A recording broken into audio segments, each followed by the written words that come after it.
we're back with sound waves. I got cut off in the middle of my video the other day because my battery got too low. Shouldn't be a problem today. What we were just about to start talking about was resonance, okay? Resonance is not something you need to mathematically describe. It is something that you need to recognize when it is being talked about. The full definition of resonance, as I was writing when I got cut off, it happens when one vibrating object makes another object vibrate simply because the vibrations from the first object are occurring at what is known as the second object's natural frequency. Every object has a natural frequency that it tends to vibrate at if it's vibrating at all. If you have two objects that have the same natural frequency, if one of them vibrates, there's a possibility that the sound waves from that object, or any type of wave, could reach the other object and cause it to start vibrating. No one has hit the second object, nothing has happened to it other than the waves from the first object are interacting with it. That is what resonance is. I'm going to give you like 8 or 9 examples of resonance so that you know that this is what is occurring.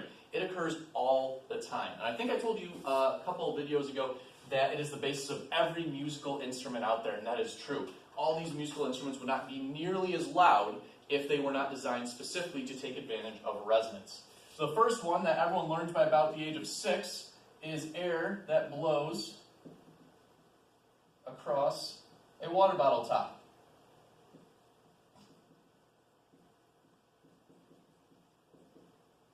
Okay, that's the first example, air blowing across a water bottle top. Unfortunately, this water bottle doesn't work very well with, otherwise I would demonstrate it for you. But it works very well with almost every other type of water bottle.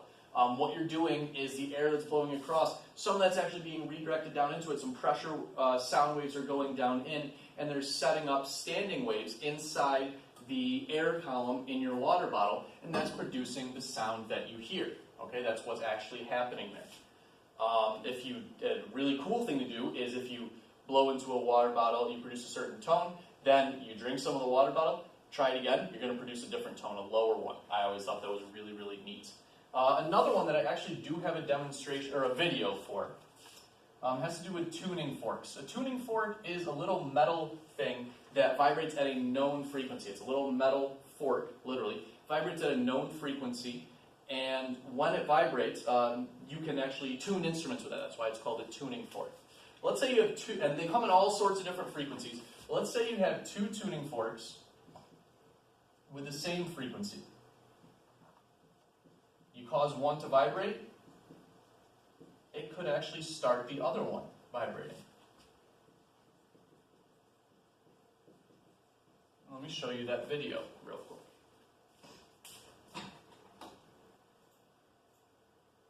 Okay, so here's 2 tuning forks. Okay, they're just metal things here and here. He's going to hit one. He hits only one. Okay, you can kind of hear the pitch. There's a microphone, so you can hear it right there. He stops it. He didn't hit this one. And yet it's vibrating. You can hear the pitch. Okay? This one was not hit. Only this one was hit. They weren't even touching each other to begin with. I can go back and show you that. They were not touching each other. Nope. They were not touching each other to begin with, but the sound waves from this one caused this one to start vibrating. That is a great example of resonance. It's a great video. Okay. Let's see here.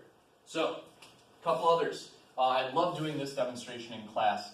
If anyone plays guitar, you can see this yourself. You take 2 guitar strings that are playing the same note. If they're tuned to the same note, or if you've got your finger on a fret and causing them to play the same note, you can pluck one of them and the other one will start vibrating. You can even do this on strings that are not next to each other, so you know that they're not like slapping into each other. It's so neat. I figured out how to do it last year. I'm not a guitar player at all, but I kind of thought about it. I'm like, I should be able to show this. And it actually works very well. 2 guitar strings that are tuned to the same note.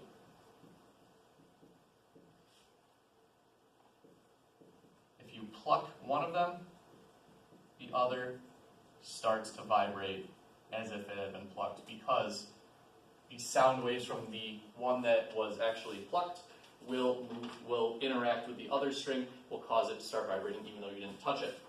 Hopefully no one here has had any interaction with kidney stones. They are very painful. Hopefully your parents haven't had any either. But one of the ways that they break up kidney stones they shatter them using ultrasonic techniques. Ultrasonic just means really, really high-pitched frequency. You shoot essentially high-pitched frequency sound waves at the kidneys, and you hope that you can vibrate the kidney stone enough to cause it to literally disintegrate. So shattering, kidney stones getting shattered with ultrasounds. And ultrasounds are also one of the ways that we detect babies in the womb. Okay? So if a mother goes for an ultrasound, that's what they're doing. They're using resonance techniques in order to figure out, or to kind of look at inside the mother's womb. We talked about this one already, kind of instruments, musical instruments. Let's say you're playing a musical instrument down the band room,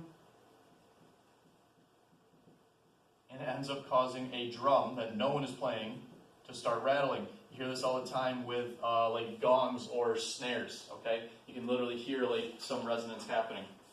So instrument causing drum to rattle. If you hear thunder or some other loud sound rattling windows, causing windows to rattle or shake, that is resonance, okay? If you ever have a lightning strike really close to your house, and the thunder, it like really rumbles on the windows, that's resonance. The thunder is a sound wave, it's causing the windows to resonate at their natural frequency. You've got the wine glass trick, which I'll play in just a second. Okay? Hopefully everyone's done this. You take your finger, get your finger a little bit wet, and then you rub it on the lip of the wine glass, and it'll make a sound, just like this person is doing right here.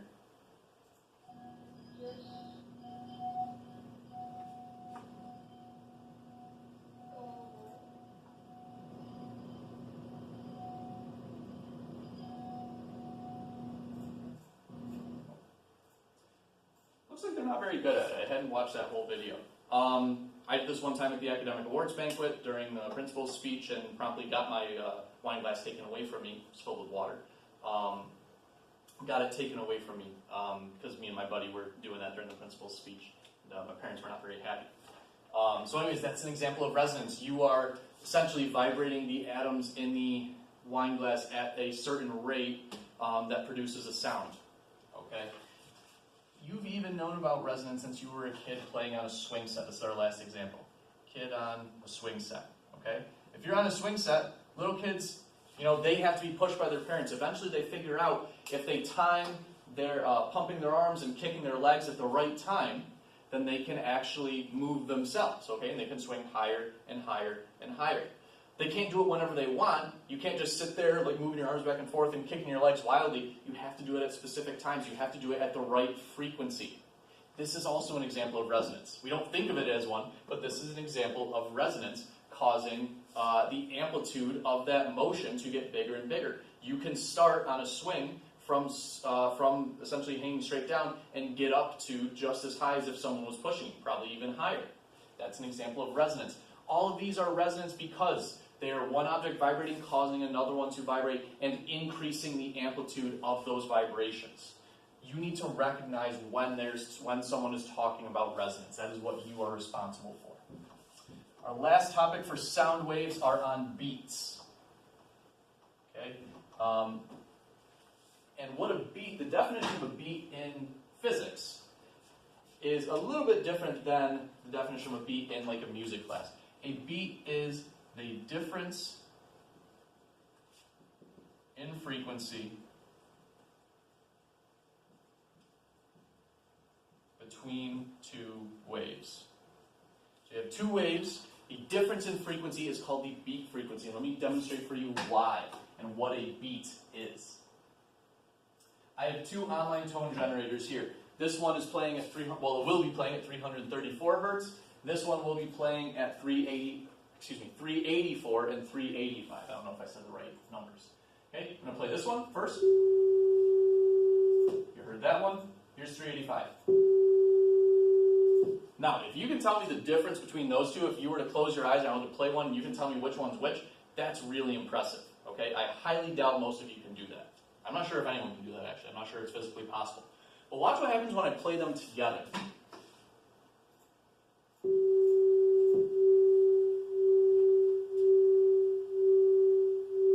happening?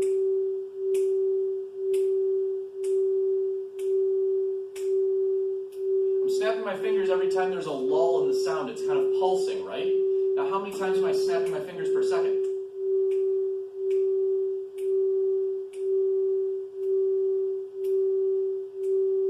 You're saying about 1 per second? You're exactly right, okay? The reason there's a lull there, the reason there's a kind of pulsing sound, is because if you have frequencies that are very, very close to each other, they're going to line up perfectly every once in a while to cause destructive interference.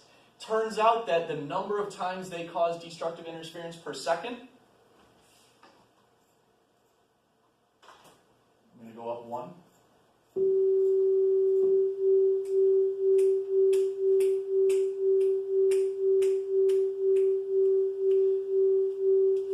Turns out the number of times that they cause destructive interference per second has to do with the difference in frequency between the two waves. This is known as the beat frequency. So 384 and 386, there are 2 beats per second. If I go up 1 more,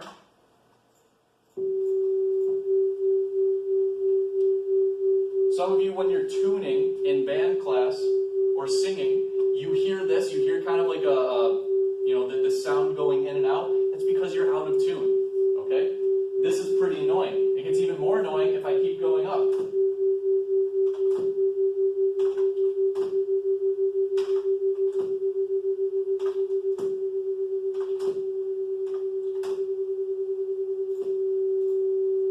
I don't know if anyone else's ears hurt, but that was a difference of 10 in there, and you really start to hear it. If I do a difference of, let's say, 20, now you can really tell that they're out of tune. Okay, that's a beat frequency, all right? You might be asked to determine what the beat frequency is.